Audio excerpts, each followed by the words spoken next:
Hi, class.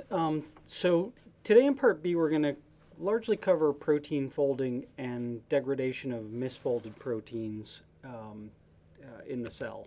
Okay, so you guys have probably all had something with protein folding in biochemistry, but basically after protein is synthesized, you'll have a polypeptide chain, and the folding starts to begin as it's actually being made, as we'll see in a second. But initially, you're going to get any cofactors put in, and then once the protein's sort of folded, then you can start getting covalent modifications in the form of glycosylation, which happens in the secretory pathway mainly, but it can also happen in the cytosol.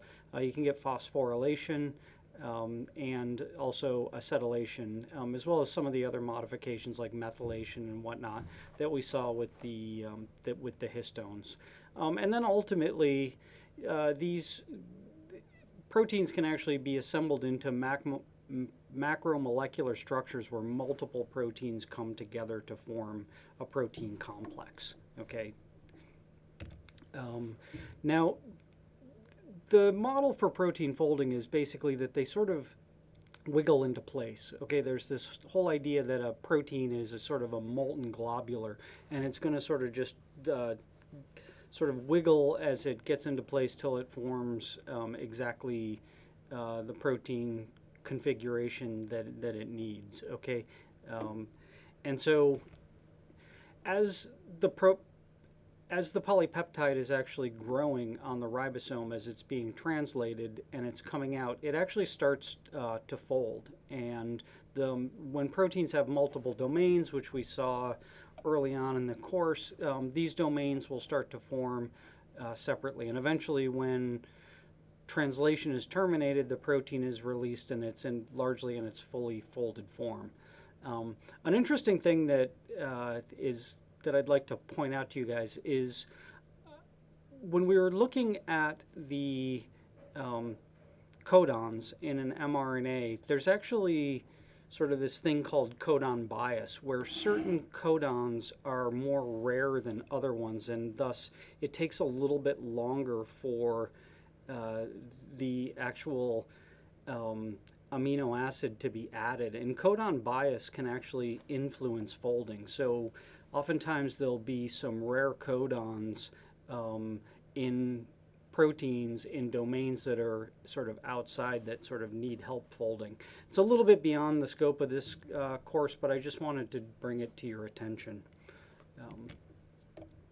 So here's basically just a model of protein folding. You have the on pathway folding and then off pathway folding. And all this means is that the protein's folding normally. Okay, so you have your polypeptide, then it starts to form the molten globular, and then once that, and that can sort of then wiggle into place, and eventually you'll get your correctly folded protein.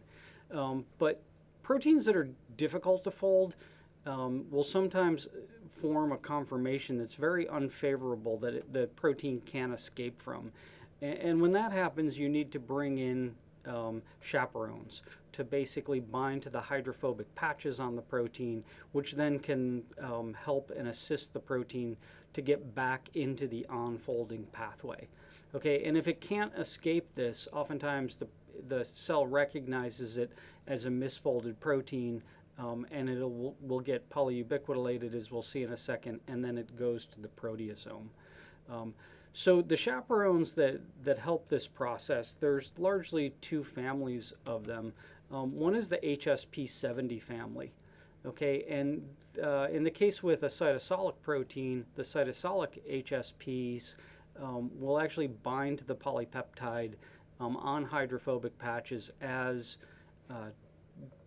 translation is occurring.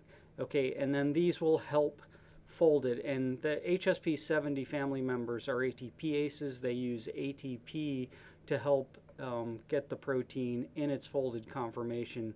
And eventually, when it's finally folded, all the HSP70s will be released and you'll have your correctly folded protein. If they can't do their job, you can also end up with an incorrectly folded protein, which then will get targeted for degradation. So there's a whole family of these HSP70s. There's cytosolic HSP70. There's one that actually resides in the endoplasmic reticulum, and that one's called BIP, and we'll see BIP when we cover the secretory pathway. And just once again, these things bind oftentimes to the hydrophobic patches on proteins and prevent them from sort of aggregating together as the proteins are being folded. Another chaperone is called HSP60. It's actually a chaperonin, and it forms this sort of isolation chamber. Here's a space-filling model of it, where an incorrectly or incompletely folded protein can enter, and then it'll sort of sit in there with it, and the HSP60 will use ATP until the protein can sort of form its final folded conformation, and then the GRO-ES cap actually is a ATPase, and it'll hydrolyze ATP and then release, and the correctly folded protein can leave. And the real great thing about having an isolation chamber to assist in the protein folding is that, once again, hydrophobic patches on proteins, they can oftentimes aggregate, and those aggregates in the cell will cause some significant problems, and we'll sort of see some examples of protein aggregates at the sort of the end of this lecture. But ultimately, you have this quality control timeline where you'll have a newly synthesized protein, and the vast majority of them are going to fold correctly without help, and that happens really fast. It actually happens during translation. And then there's a subset that will fold correctly, but they'll need help with chaperones. And most of the proteins that enter the endoplasmic reticulum and enter the secretory pathway, they're going to be pulled in with the aid of HSP70 family member BIP, and then BIP will help in the folding. But in some instances, you're going to get an incomplete folded protein, and these incompletely folded proteins will be recognized by the cell under most circumstances. They'll get a polyubiquitin chain added to them, and then they'll get degraded by the proteasome. And we'll see how that works in just a second. But occasionally, if you escape the proteasome, you can start to form these protein aggregates. And these protein aggregates are really detrimental to the cell. And they're seen in diseases like Huntington's and Alzheimer's, and I'm sure you guys have all heard of mad cow disease at one point in time, and we'll see in just a little bit how that happens. Now, there are also certain proteins in the cell. One in particular comes to mind. It's this protein called CFTR, or cystic fibrosis transmembrane regulator. Okay, and this is a really unique protein. Mutations in CFTR actually cause cystic fibrosis. Now, we all make this protein on a regular basis. Okay, it's actually a plasma membrane protein. It enters the secretory pathway, and it turns out that 80 to 90% of all of the CFTR that we make is actually recognized as a misfolded protein and degraded. So it's just one of these proteins that's really, really difficult to refold or to fold properly. And if you have a mutation in this, is the case with so many people who have cystic fibrosis, they make the protein, and 100% of it is actually recognized as being unfolded, even though some of it is completely functional protein. So it's just one of these sort of rare instances, and this is why understanding protein folding and protein degradation is really important, right? Because this would theoretically being able to figure out protein folding and how to assist in it would actually potentially help patients with cystic fibrosis. But let's get back to this right here, where an incompletely folded protein is then gets recognized by the proteasome and is degraded. So here's sort of a space-filling molecule of the proteasome, and this is what sort of degrades misfolded proteins. Okay, you can sort of think of it as the cellular garbage can or recycling center where misfolded proteins are sent. But it also has a regulatory role. We'll see when we cover the cell cycle how this is very important in certain aspects of it. We did already sort of come across this when we were looking at initiation of DNA replication, but we'll see it more when we cover the cell cycle.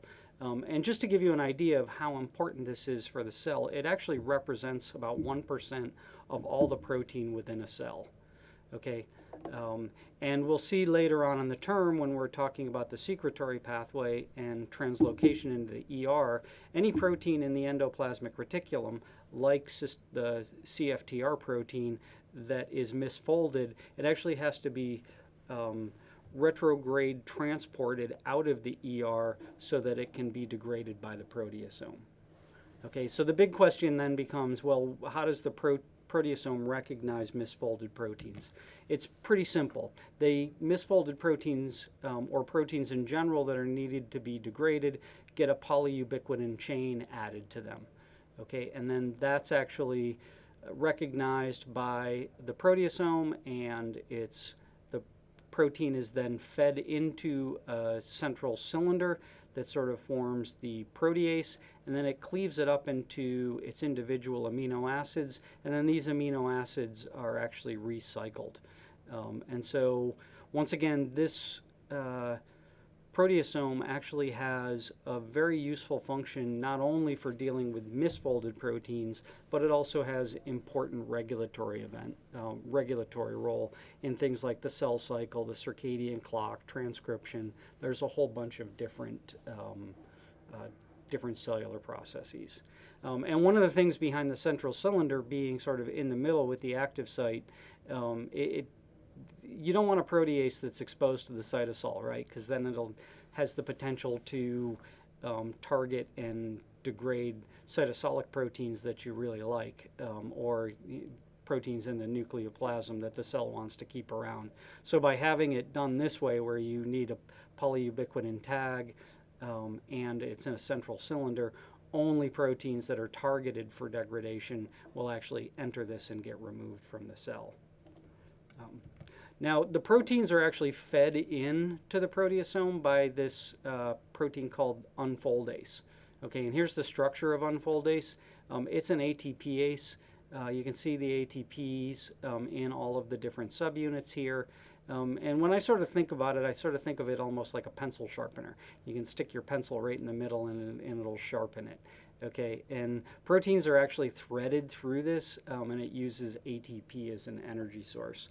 And here's kind of the mechanism. You'll have a recognition tag, which is usually a polyubiquitin tag on a protein. It gets sort of fed in, and then there's ATP hydrolysis, and the protein starts to get fed in more. There's an occasional thing where the protein can actually escape, and it goes back and will try again. But it'll keep doing this until it causes the polypeptide to enter into the central cylinder of the proteasome for degradation.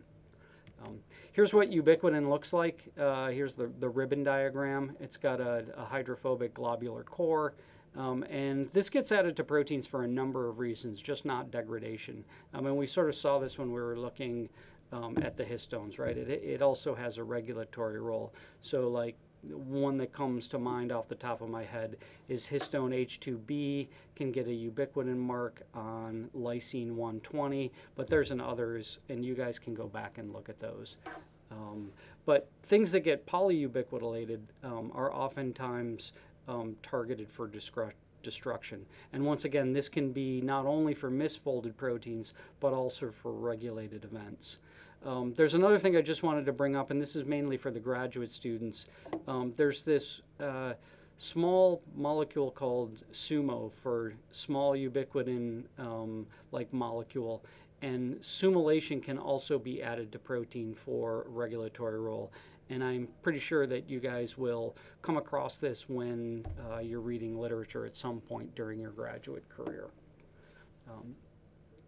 Now, once again, adding ubiquitin can be a regulated event, and the mechanism by which it happens is sort of outlined here, and I'll go over it in the next slide.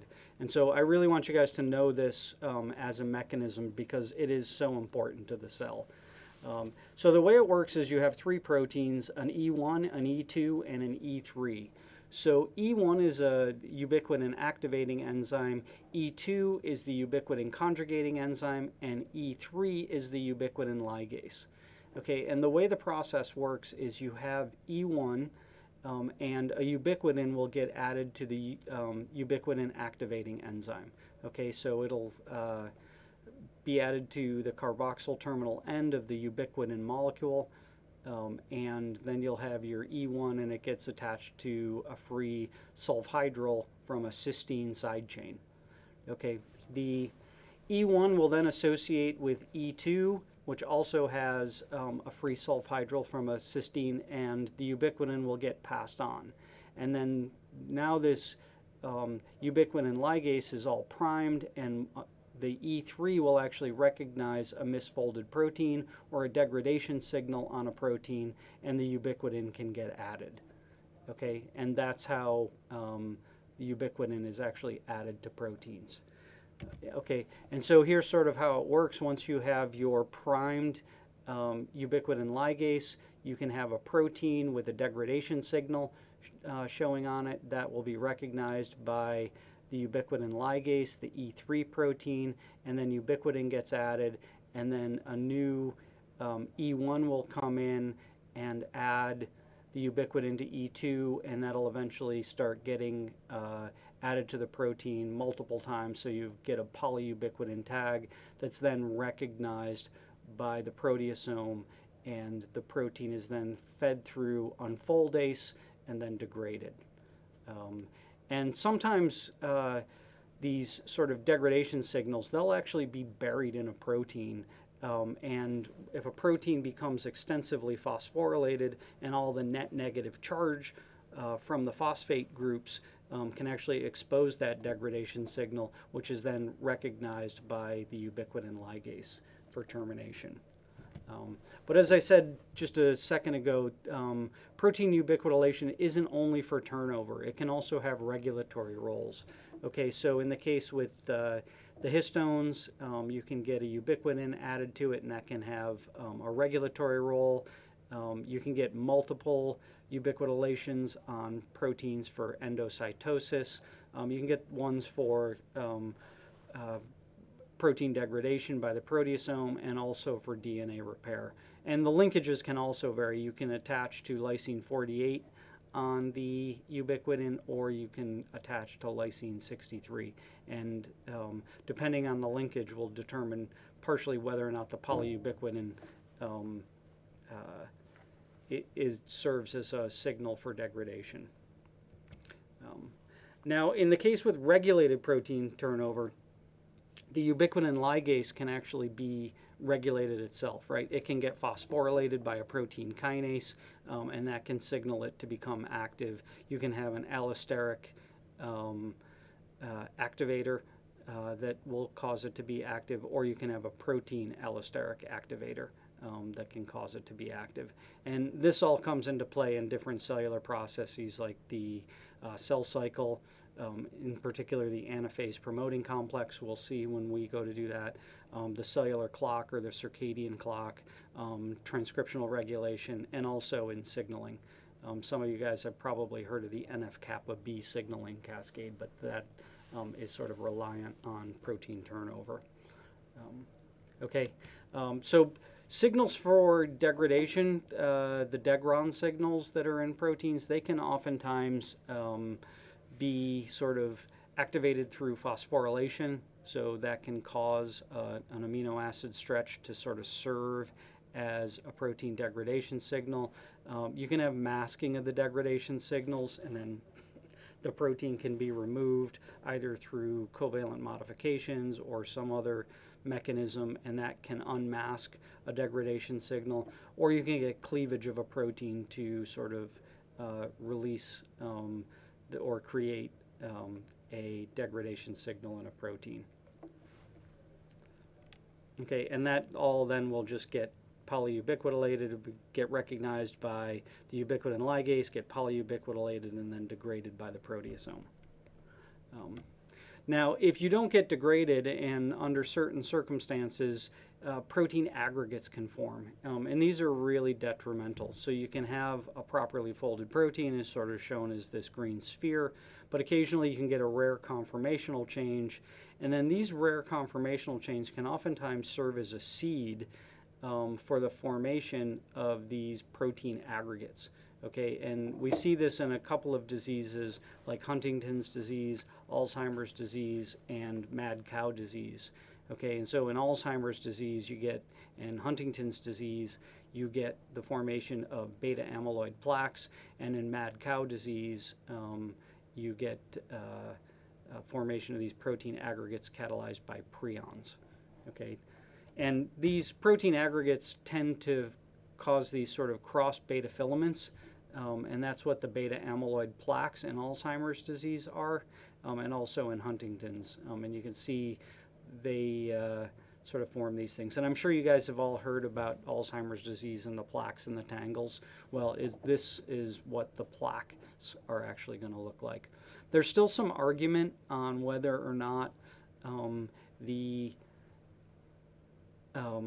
these sort of amyloid plaques are the cause or just a symptom of Alzheimer's disease. Okay, and that's sort of important for you guys to know, because there's a lot of drugs right now making it through clinical trials that are trying to remove these amyloid plaques, and they're not having a huge amount of success with it. So these protein aggregates that happen in Alzheimer's might not be the cause of the Alzheimer's. They might just be sort of almost like a symptom of the Alzheimer's disease, like they form in Alzheimer's patients, but the Alzheimer's disease is something completely separate. The same thing happens with prions. You guys have all heard of mad cow disease, I'm sure. Well, they're caused by these prions that undergo this conformational change. In humans, mad cow disease is actually called Creutzfeldt-Jakob in humans, and the real scientific name for mad cow disease is bovine spongiform encephalopathy, okay, and it's called scrapie in sheep. And it's very similar to the amyloid plaques. They're self-replicating, and once it's seeded, these sort of prion plaques start to form. And the same thing happens with the amyloid plaques. You can denature them, and they'll start to reform when they're sort of renatured. Okay, and so just to sort of wrap things up and sort of a final review of everything we've covered. So here's just a sort of a schematic of a cell, and you have the sort of the nucleus here. So in a eukaryotic cell, you're going to, you'll have your DNA, and then, if you sort of follow the central dogma through and all the steps of regulation, you'll get sort of initiation and transcriptional elongation and capping of the messenger RNA, and then the messenger RNA is then spliced, and eventually when it hits a termination signal, the mRNA is going to be cleaved, and then you'll get a A tail added to it, or polyadenylation, and then the protein will be, or that messenger RNA will then be sort of all set and ready to go, and it'll get exported out of the nucleus, and then other regulatory roles can happen if it's a non-functional RNA, it wasn't properly spliced, for example. That'll actually get turned over by nonsense-mediated decay, or NMD. If the poly A tail gets too short, it'll also get degraded by the exosome, so you can have regulation in mRNA degradation. But once the mRNA is out in the cytosol, you'll start to get translation, and the translation will lead to the protein folding.